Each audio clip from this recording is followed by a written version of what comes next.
le cinéma. Je sais pas tout le monde, mais je crois qu'on verra ce que ça rend. Mais Oui, c'est assez émouvant d'être là ce soir. C'est vrai que c'était aussi un ami de ces années, quelqu'un qui était très présent dans des événements plus banals que la grande pensée libérale. C'est un homme de conviction jusqu'au dernier souffle, je pense, incontestable. J'ai déjeuné avec lui en juillet dernier et il était fatigué, usé, et quelques mois de sa disparition. Excusez-moi de vous couper, en octobre il allait beaucoup mieux. Ouais, en tout cas, j'étais face à un Jacques très fatigué. Il voulait pondre des argumentaires, aller à la bataille, et limite coller des affiches pour la campagne des régionales. Donc c'est quelqu'un qui, jusqu'au bout, était dans le combat, dans l'idée de défendre la liberté par tous les moyens, et toute son énergie passait à ça. C'est quelqu'un qui était très pédagogue. Je crois que moi j'ai beaucoup aimé, au-delà de la formation qu'il nous a apportée, avec Édouard et Sabine, lorsque Liberté Chérie, vous l'avez fondée et lancée, et on s'est tout de suite retrouvé avec Jacques qui était très présent, et qui nous a balancé tous les Bastia et puis les auteurs, et c'est vrai qu'il y a eu une formation au classique, qui ensuite, avec les économistes contemporains, a été complétée, mais il y avait vraiment cette dynamique de « formez-vous, apprenez ».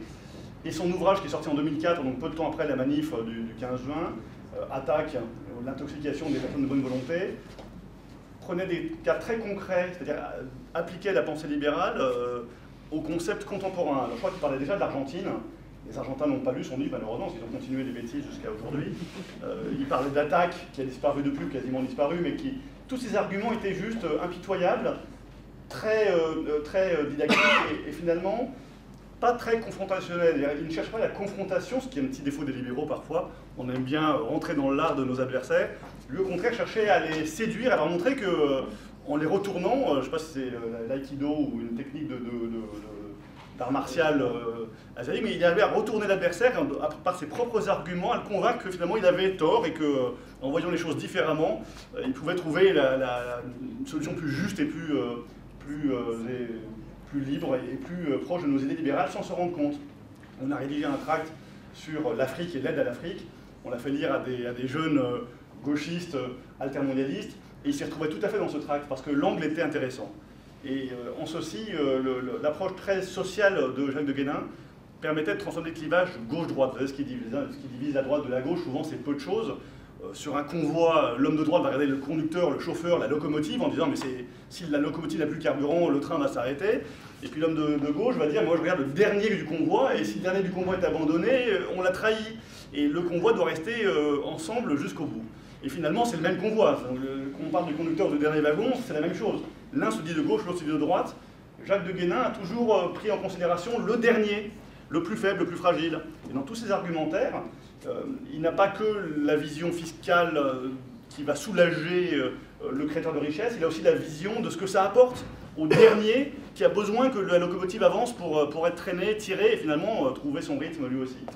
Donc une pédagogie très intéressante dans une France qui est quand même profondément socialiste et qui a du mal à évoluer et à comprendre le libéralisme. Même la droite est très socialiste. Je ne suis pas sûr que le candidat de la droite demain sera très ouvert aux idées libérales. Donc il faut qu'on soit présent sur le terrain. C'était un homme d'action, ça c'est... Quand on voit Jacques en 2015 fatigué, on imagine mal dans l'action. C'était un homme en permanence dans l'action. Liberté Chérie, il était présent sur le terrain, il voulait que les choses avancent.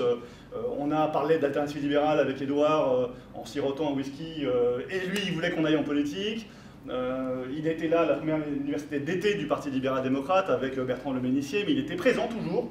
Et il faut y aller les jeunes, bougez-vous et il faut de l'action. Donc c'est aussi quelqu'un qui savait passer des idées à l'action, dans l'esprit madelinesque de l'idée-action. C'était vraiment, ne restez pas que dans les livres, il faut que les livres donnent des résultats. Et ce n'est pas les politiques professionnelles actuelles qui vont changer les choses, c'est vous, en étant vous aussi sur leur terrain. Donc je crois qu'il a contribué à nous convaincre de la nécessité d'être sur le terrain politique aussi. C'est très frustrant, c'est très lent, c'est très difficile, les médias n'aiment pas ça, c'est plein d'obstacles. Mais en même temps, ce combat-là, si personne ne le mène, ben les livres, malheureusement, forment des générations d'experts, d'intellectuels, mais malheureusement, ces intellectuels vont moins loin qu'une brute qui avance, pour paraphraser Taxi pour Tobruk. Donc il faut être sur le terrain, et Jacques l'a été jusqu'au bout, jusqu'en tout cas en juillet quand je l'ai vu, et je pense qu'aujourd'hui, notre devoir, c'est de continuer ce combat et de rester dans ce sillage qu'il a ouvert, et de continuer la trace. Aurélien, merci.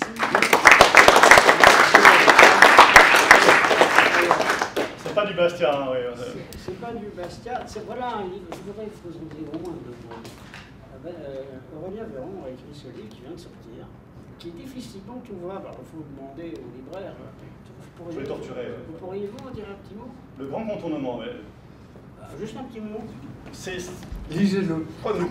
Nous subissons tous, lisez-le, nous constatons tous une sorte d'affaissement du modèle social économique, de nos espérances. La France fait plus rêver grand monde. Et finalement, les Français, pour survivre, voire pour les meilleurs d'entre eux vivre, contournent tout ce que l'État a mis en place au nom de leur protection.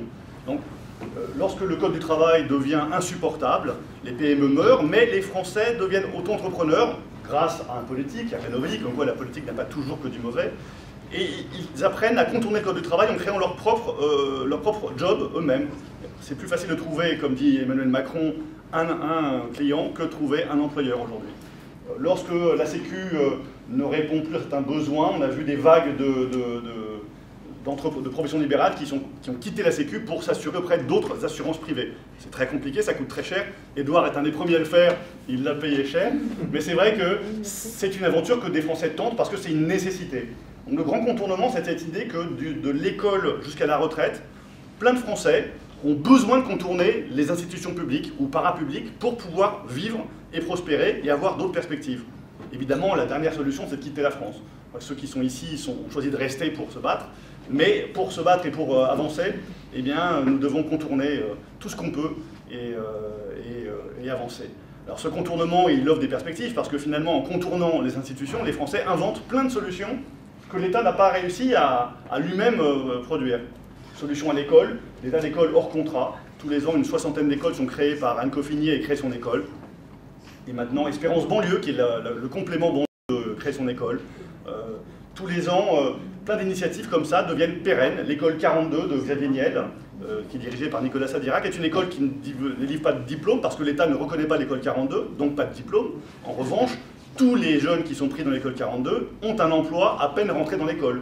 C'est une école privée d'enseignement professionnel supérieur qui trouve des débouchés avant même que l'État cherche à encadrer cette école. Elle sera réglementée très bientôt, j'en suis sûr. Mais voilà des exemples réussis d'initiatives qui contournent l'État français. Donc c'est un livre qui montre que de la naissance à la mort, nous nous organisons pour contourner et créer, et finalement écrire l'histoire du pays dans les années qui viennent, parce que je pense que ce ne sont plus les politiques, ce sont les acteurs privés qui sont en train d'écrire la France de demain. Et l'enjeu des politiques, c'est de les laisser faire. Voilà en gros les lignes du bouquin. Merci.